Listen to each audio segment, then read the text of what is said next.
I was a busboy in the bottom of a large financial building. This is on the main financial street in Toronto. It's called Bay Street. And I was, without a doubt, the greatest and most prolific busboy on Bay Street. And the rich, the wealthy, the powerful, they would all come down from the mountain to this restaurant, and they would have their lunch. And every day they would see me, unkempt, scruffy, something of a sage. And when they were done eating their meal,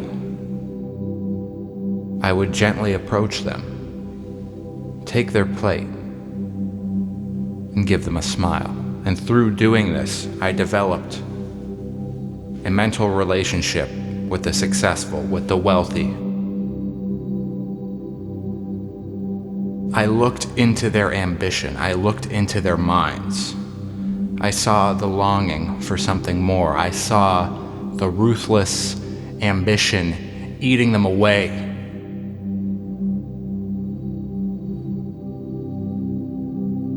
And in fact, there was one time where I got invited to a party after work. It was a party for the whole building. Anybody who worked in the building could go. And I went to this party, and it actually turned out to be the retirement party for one of the high-level guys in the building. This very tall, very old gentleman who wore an incredible suit. He looked very dapper. He definitely looked in charge. And at the time I was 23, I was very young, and I was going through this phase where I would just approach people on the street, and I would ask them what they did and what they want to do. Kind of like those TikTokers do now. I used to do that in real life before TikTok. I would usually be very drunk, and it would be late at night, and it was mostly with police officers. If I saw a police officer on the street, I would stop him, I would ask him what he thought justice was, etc., etc., but that's a story for another time. This time, I wanted to ask this head honcho of the building a few questions about his life, a few questions on the day of his retirement, because this was going to be my only chance to talk to him.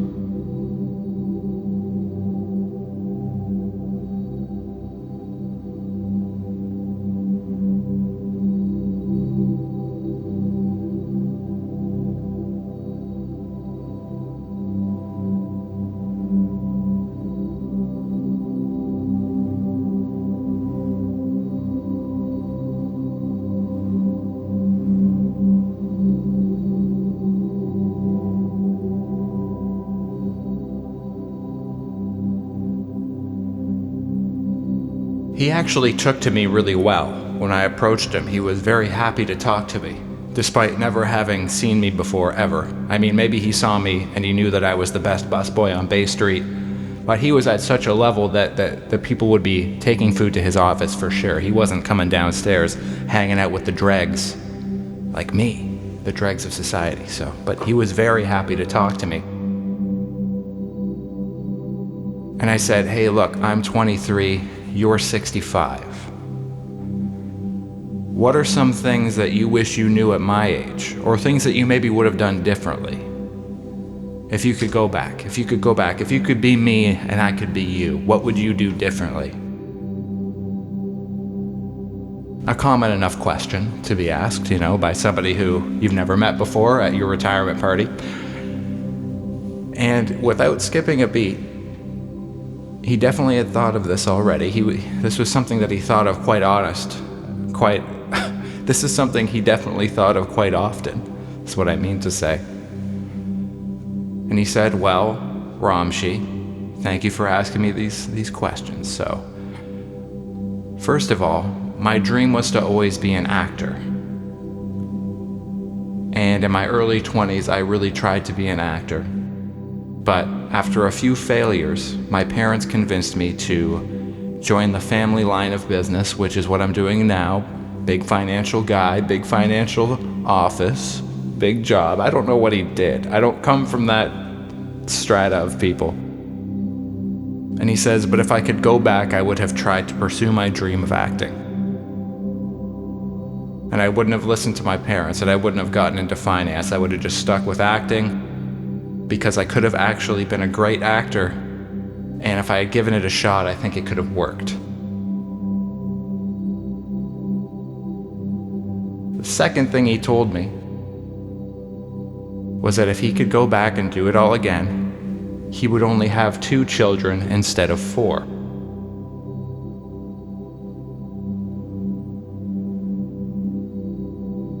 You see, what trips me out about this so much and why I remember this story almost 10 years later is that these are massive parts of his life. Massive parts of his life. In his mind, he just erased 2 of his children and took a completely different career path. And he said all this without skipping a beat. He knew exactly what his answers were. He had thought of this already. Yet here he was at 65 years old, retiring, all of his peers around him in a $5,000 suit. In his mind, he wishes he was an actor. And I'm not saying this to have some sort of moment where we say we should all follow our dreams, because true happiness isn't in money or in status or whatever. His dream was to be a famous actor. His dream was to be even richer than he was now. But let's be honest. What are the chances of really making it as a famous actor? They're extremely slim. They're slim to none. And if you miss the mark on that, which you almost certainly will, I mean, maybe he would do all right. Maybe he'd get a McDonald's commercial here. Maybe he'd be doing some background work, whatever. I don't know what actors do. But he might not be having a retirement party in a $5,000 suit surrounded by his peers with skyscrapers towering all around him. He might just be living in a shitty little studio apartment somewhere in Los Angeles, smashing cockroaches, waiting for a call from his agent so he can play old guy number 3 on the latest episode of iZombie, where he gets his brains eaten by a zombie sitting on a park bench. Then the zombies eat his brain, and then when that check hits, he gets to go and get his arthritis medication. That's the type of future I was imagining when he said that. I said to myself, this guy's better off here, amidst these beautiful skyscrapers that were glowing so perfectly in the pink twilight sky towering above us, the glass reflecting into the light of the coming nightfall.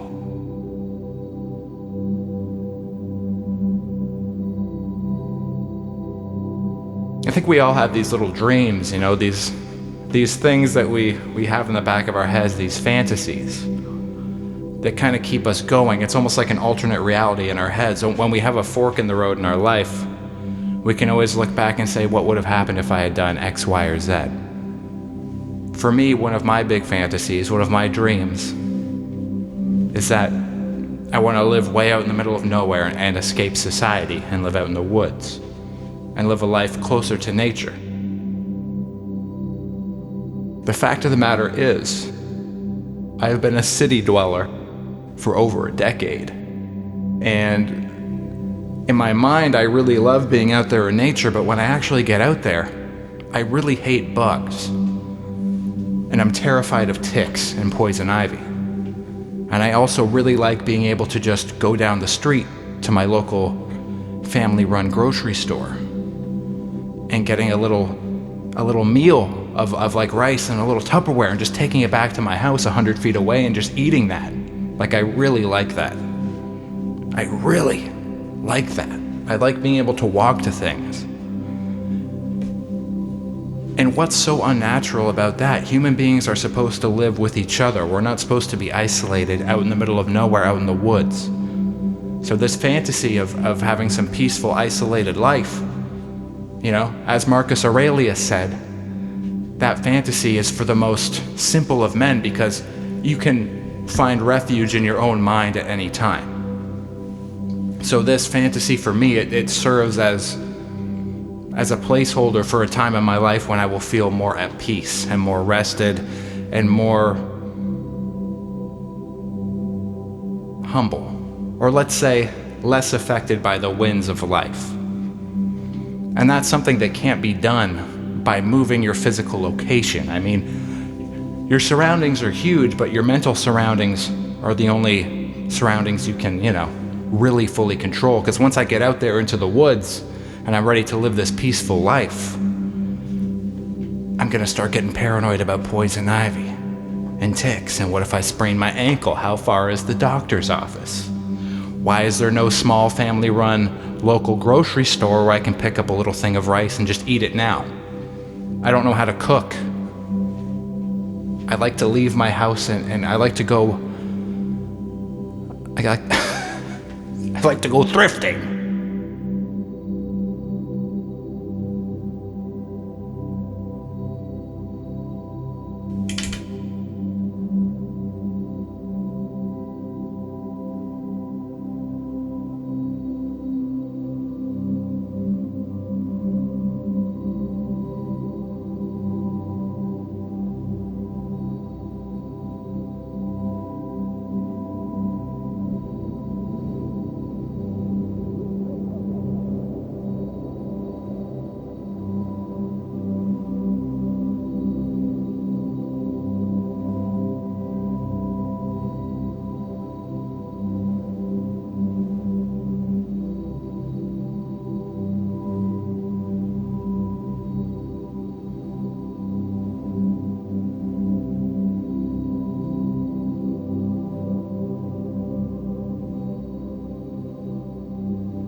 Part of me thinks that maybe this guy, he knew that in his life of wealth and opulence that his soul was not growing.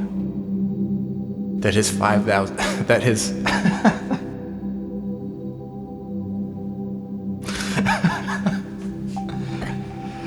that he knew that his $5,000 suit did not guarantee him a $5,000 soul.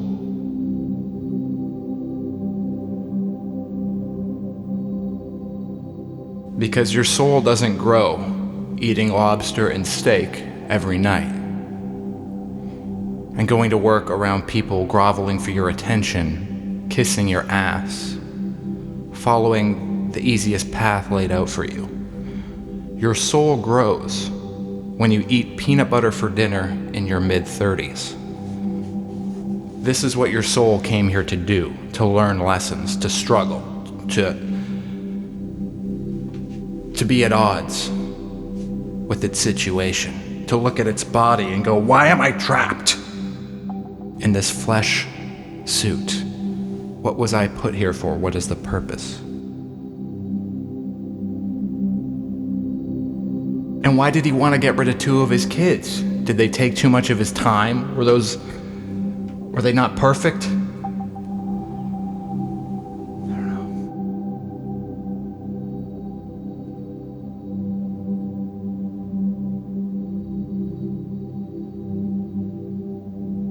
A big realization for me was when I was fantasizing about living out in nature, being in a more serene, beautiful place,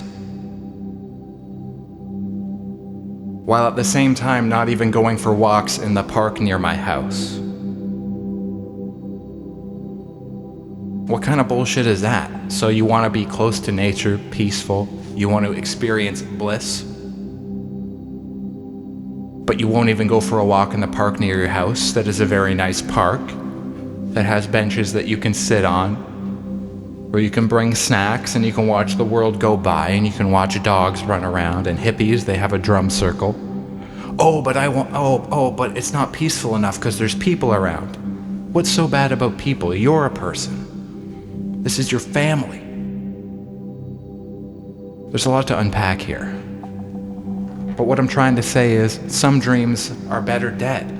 Some dreams are just placeholders for us working on ourselves. And whatever that dream is trying to fulfill, Maybe we don't have to kibosh our whole life, or wait till we're retired at 65 to tell a 23-year-old busboy that you wish you never even got that job and you just kept being an actor, and that you didn't have 4 kids and you only had 2. Maybe there's something else he could be doing. Could he not have kept doing acting as a hobby? Was somebody forcing him to watch 5 hours of TV every night? When he got home, his wife put a gun to his head and said, "Sit on that fucking couch. You better not act. You better not fucking do it. You better not schedule any headshots. You sit on that fucking couch and you watch the news for 5 hours."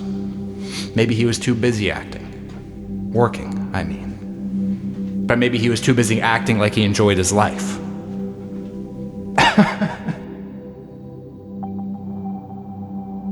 I don't know whether this one's good or not. I had a whole other episode planned, and then this idea just came into my head. So, thank you for listening, Romshinators. The point I'm trying to make is, I think that often it's part of the human condition to dream up these big dreams that are so different from our current life. And these dreams have within them the fulfillment of things that maybe we could fulfill in a life very similar to the one that we're living. For instance, I wanted to spend more time in nature. I wanted to feel more at peace with my surroundings, but at the same time, I wasn't even going for walks in the park near my house. So every chance I get now, I go out and I go for a little walk in the park.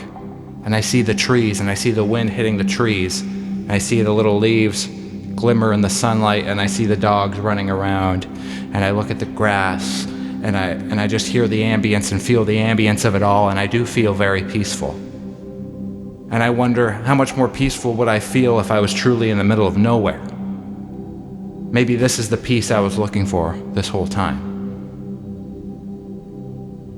Similarly to this man who is retiring, who wishes he just wanted to be an actor. Maybe he just wanted to be a little bit creative. Maybe he just wanted to put himself out there a little bit, take a risk. Maybe he wanted to show the world what he had inside of him. And he was too scared, so it had to be in this big dream. Oh, it's too late.